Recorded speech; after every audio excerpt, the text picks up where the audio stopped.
On ne devient pas général sans gagner quelques batailles. Dans ce classement, vous allez découvrir les 10 généraux qui ont gagné le plus de batailles de tous les temps. Leurs exploits pourraient vous surprendre. Bonjour les tortues et bienvenue dans cette nouvelle vidéo de Top Tortue. Comme toujours, n'oubliez pas de mettre un pouce vers le haut, de commenter et de partager cette vidéo. Ça aide la chaîne à se faire connaître. N'oubliez pas également de vous abonner et de cliquer sur la cloche pour être prévenu lorsque je sors une nouvelle vidéo. Dans cette vidéo, je vais donc vous parler des 10 généraux qui ont remporté le plus grand nombre de batailles. Certains de ces noms peuvent vous surprendre, mais tous ont une chose en commun. Ils étaient de brillants stratèges et savaient comment gagner de manière décisive. Sans plus attendre, commençons. 10. Erich von Manstein, 1887-1973. Le général Erich von Manstein fonde sa réputation durant la Seconde Guerre mondiale. C'est un militaire allemand connu pour sa témérité et ses stratégies de combat. Ses techniques sont redoutables, ce qui a contribué à repousser les Alliés et à retarder la défaite du Reich. C'était un atout précieux pour le Führer. Il le conseillait aussi bien pour les affaires internes que pour les invasions à l'international. Une de ses idées les plus meurtrières est le déploiement de troupes de chars rapides en France. Il réussit aussi un coup de maître en Crimée. Les généraux des Alliés redoutaient Erich von Manstein, mais il faut aussi admettre que son intelligence était fascinante. Mais heureusement qu'ils ne sont pas plusieurs à être dotés de son esprit. Sinon, le bilan de la Seconde Guerre mondiale aurait été plus catastrophique. 9. Takeda Shingen, 1521-1573. Takeda Shingen est aussi connu sous le nom du Tigre de Kai. Il doit ce surnom à sa férocité dans les batailles, qu'il remporte haut la main pour l'armée féodale japonaise. Il fait ses premiers pas dans la province de Shinano. Il se révèle connu comme étant un véritable stratège militaire. C'est le début d'une grande carrière en tant que général de guerre et d'une longue liste de batailles, 18 au total. Takeda Shingen est un samouraï qui a fait ses preuves auprès des siens, notamment dans le clan Takeda. Héritier du clan, il est déjà très populaire à l'âge de 15 ans. Après qu'il a renversé son père, il enchaîne les conquêtes. Il arrive à mener ses troupes pour vaincre des adversaires plus nombreux et plus forts. Son secret repose bien sûr sur les stratégies fortement élaborées. Il assoit son autorité dans le Japon féodal et devient l'un des piliers de la légende militaire des samouraïs. 8. Khalid ibn al-Walid, 584-642.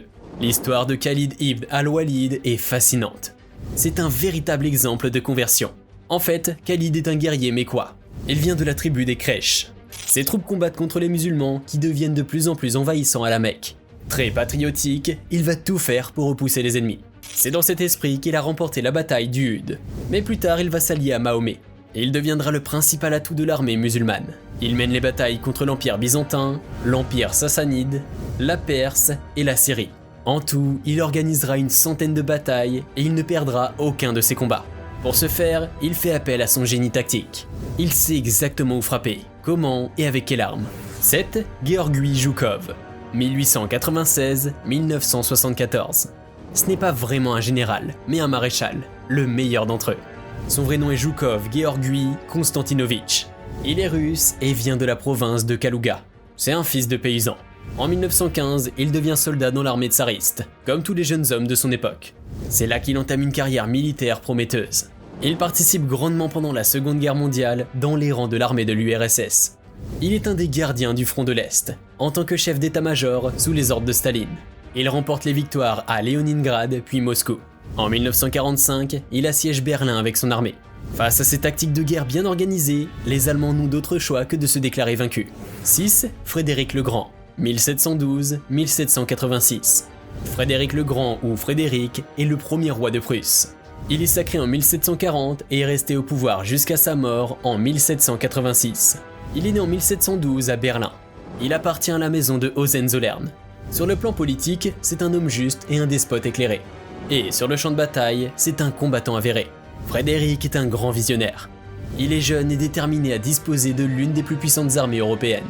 Pour arriver à ses fins, il dirige 14 batailles. Ses exploits mènent à l'agrandissement du territoire prusse. Il combat vaillamment et met l'Autriche et la Pologne à ses pieds. En vrai autodidacte intelligent, Frédéric marquera l'une des plus grandes révolutions de l'art de la guerre. Il revit la tactique militaire et met en place l'ordre de bataille oblique. Aujourd'hui, ses plans de combat représentent une référence dans la stratégie militaire. 5. Hannibal Barca, 247-181 avant Jésus-Christ. Hannibal Barca est un grand guerrier, bien qu'il n'ait pas remporté beaucoup de batailles. À l'époque, il est à la tête de 80 000 hommes. Et vous savez quoi? Il a ramené 40 éléphants avec lui. Ça, c'était pour la petite histoire. Mais passons aux choses sérieuses. Hannibal est un Carthaginois né en 247 avant Jésus-Christ. Il est un riche héritier du royaume. Il se voit nommé à la tête de l'armée en Sicile lors de la guerre punique. Ensuite, il entame une guerre contre Rome, l'ennemi juré de Carthage. Pour ce faire, il va user d'un sens tactique et stratégique. Il n'a pas vraiment gagné beaucoup de batailles. Par contre, il a pu retarder les défaites. Pour faire tomber l'Empire romain, Hannibal mène ses soldats en Gaule cisalpine pour recruter des mercenaires. Ensuite, il va vers Rome pour mener la bataille de sa vie. Il remporte alors la victoire au lac de Tracymène. 4. Arthur Wellesley, 1769-1852. Arthur Wellesley a commencé sa carrière dans l'armée britannique en tant que soldat. Lorsqu'il est promu lieutenant général, il entame une ascension fulgurante dans l'estime de son pays, et aussi dans l'histoire du monde. Pour ceux qui ne le connaissent pas, c'est celui qui a vaincu Napoléon. En effet, il n'a pas gagné plusieurs batailles, mais celle qu'il a gagnée était remarquable. Chargé de la péninsule ibérique, il combat l'armée française depuis l'Espagne en poursuivant par la Salamanque et Vittoria. Mais son coup de grâce est bien sûr la bataille de Waterloo. Avec l'aide de la Prusse, il met Napoléon hors course. Arthur Wellesley est un grand stratège équipé d'une grande détermination. Il maîtrise le terrain étant donné qu'il a commencé en bas de l'échelle. Son courage et son service pour le royaume britannique a été récompensé avec sa nomination en tant que premier duc de Wellington. 3. Jules César, 144 avant Jésus-Christ. Jules César apparaît dans une BD indémodable pour une raison. C'est un grand personnage historique. Il a marqué l'Antiquité avec sa renommée.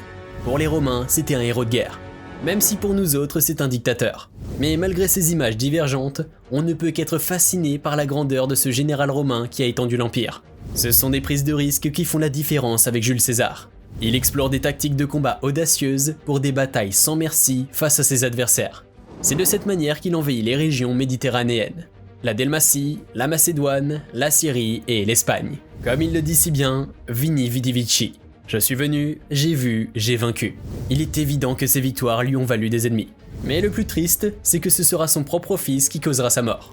Une fin dramatique digne de Game of Thrones, me direz-vous. Eh bien c'est Marcus Junius Brutus, un de ses fils illégitimes, qui a orchestré son assassinat en 44 avant Jésus-Christ. 2. Alexandre le Grand, 356-323 avant Jésus-Christ. Alexandre le Grand est une légende dans l'art de la guerre. C'est l'un des plus jeunes rois de l'histoire et fait partie d'une minorité à avoir laissé son empreinte. Alexandre le Grand monte sur le trône à seulement 20 ans, mais est déjà promis pour une grande destinée. Il crée lui-même son empire en conquérant plusieurs royaumes de l'Europe. Il conduit son armée vers la victoire. Alexandre le Grand était un bon leader.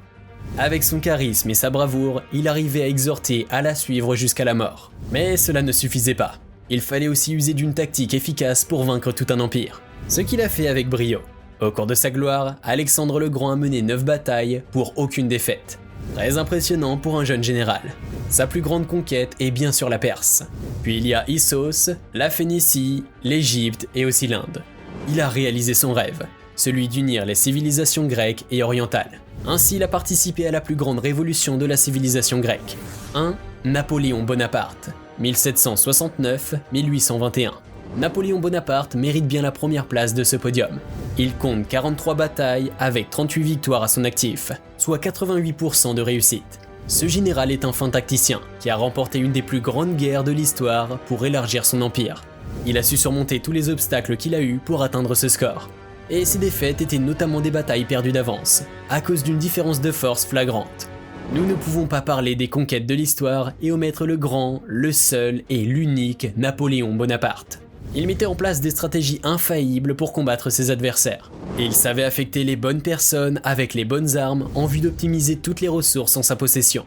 Il était largement doté d'une grande détermination.